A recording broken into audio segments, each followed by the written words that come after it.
फिर वहां से आगे बढ़ेगा।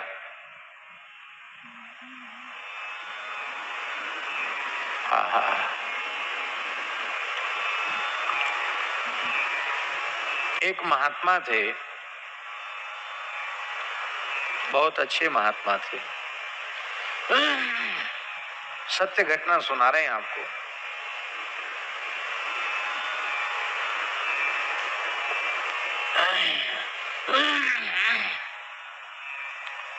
अच्छा जीवन था, बहुत अच्छा जीवन था, भजन करते थे, लेकिन कोई ऐसा कुछ प्रारब्ध समझो या जो कुछ भी, एक स्त्री से संपर्क हो गया उनका, वो भी कुछ काल के लिए।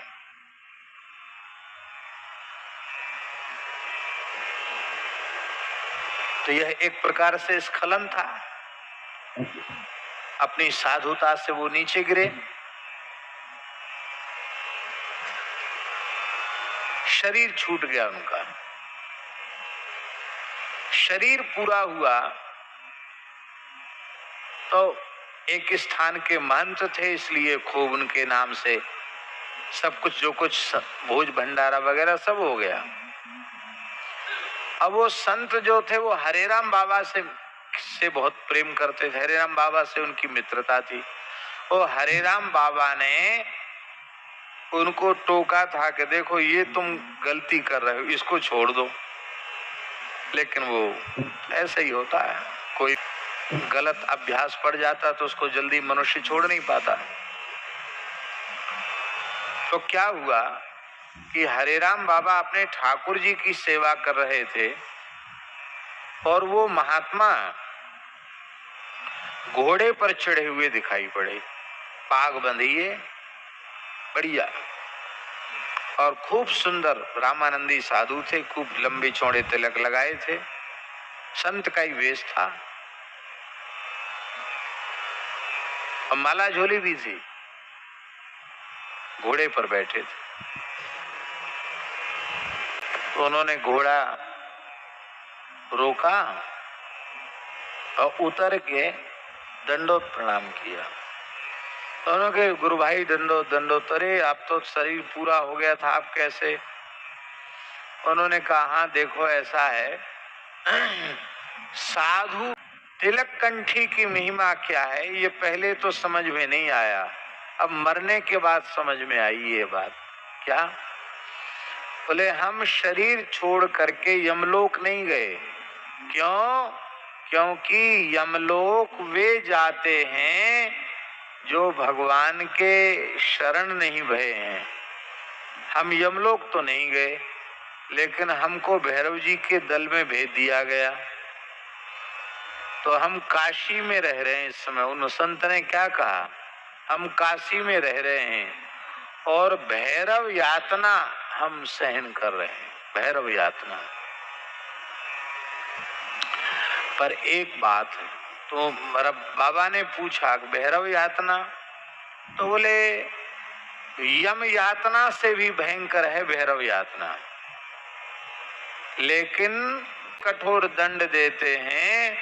वो भैरव जी हमारा बहुत आदर करते हैं, हमको कहते तुम तो महात्मा हो, भजन करो, कुछ दिन हमारे पास रहो, कोई बात नहीं। हमको वहाँ कोई सजा वजा नहीं है, हम खूब माला फेरते हैं, खूब प्रसन्न है, हमें कोई कष्ट नहीं है। लेकिन इस बात की पीड़ा होती है कि हम श्री रघुनाथ जी के चरणों तक नहीं पहुंच पाए। तो यहाँ आप कैसे आए, कहाँ से आ रहे हो आप? तो महात्मा बोले कि भैरव जी विश्वनाथ जी की पूजा करते हैं, तो हम नंदन वन से फूल लेके आए हैं, स्वर्ग तक, स्वर्ग से फूल लेके आए। तो बाबा बोले हमको दिखाओ, तो उन्हें पुष्प दिखाए। कहते ऐसे पुष्प और ऐसी सुगंध हमने जीवन में कभी देखी नहीं। तो हमने कहा हमको भी दे दो। बोले नहीं नहीं, और उन दे सकते किसी को, हम तो आपके सामने इसलिए आए हैं कि हमारा अब उद्धार का प्रयास करो। आपने हमको टोका था, हम आपकी बात नहीं मान पाए, आप हमारे अपराध को क्षमा करो, हमारे उद्धार का साधन करो। तो बाबा ने पूछा कि आपका उद्धार कैसे होगा? बोले काशी में मेरे लिए वैष्णव ब्राह्मणों के द्वारा, जो ब्राह्मण हो और वैष्णव हो उनके द्वारा एक एकादशी का फलाहार उनको और द्वादशी का पारण ये कराया जाए। फिर साल भर एकादशी वैष्णव ब्राह्मणों को करा के और फिर उद्यापन किया जाए, और वो एकादशी और उद्यापन का पुण्य मेरे लिए संकल्प करके दान किया जाए। तो फिर मैं वो भैरव यातना से छूट करके सीधे भगवान के नित्य साकेत पहुंच जाऊंगा। अच्छा, तो बाबा ने आकर महाराज जी से कहा। महाराज जी ने कुछ व्यवस्था की। वहां एक बाबा के शिष्य थे, चतुर्वेदी थे, चौबे थे, काशी के ही वकील थे। कुछ पैसा दिया, कुछ उन्होंने भी सहयोग किया और व्यवस्था की गई।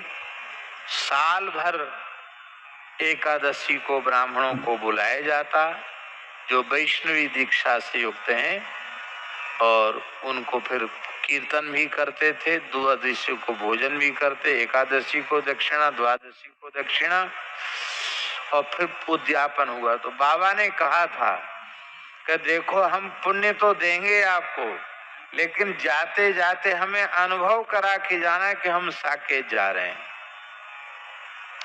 तो जैसे ही एकादशी उद्यापन हुआ तो बाबा ने के मुख से खुद हमने सुना। बोले उसी समय वे महात्मा आए, पीतांबर धारण किए हुए हैं, हरी हरी तुलसी की मालाएं धारण किए हुए हैं, और नेत्रों से उनके प्रेमा से दंडवत प्रणाम किया। विमान में बैठे, अब हम वहां जा रहे हैं साकेत, जहां से लौटकर जीव को फिर आना नहीं पड़ता।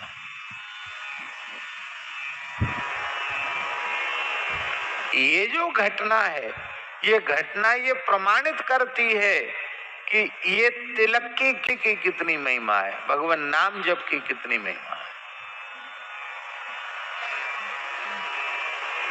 पर ये सुविधा तभी मिलेगी जब भगवत शरणागत हो जाओगे। भगवत शरणागत नहीं होगे तो ये सुविधा मिलने वाली भी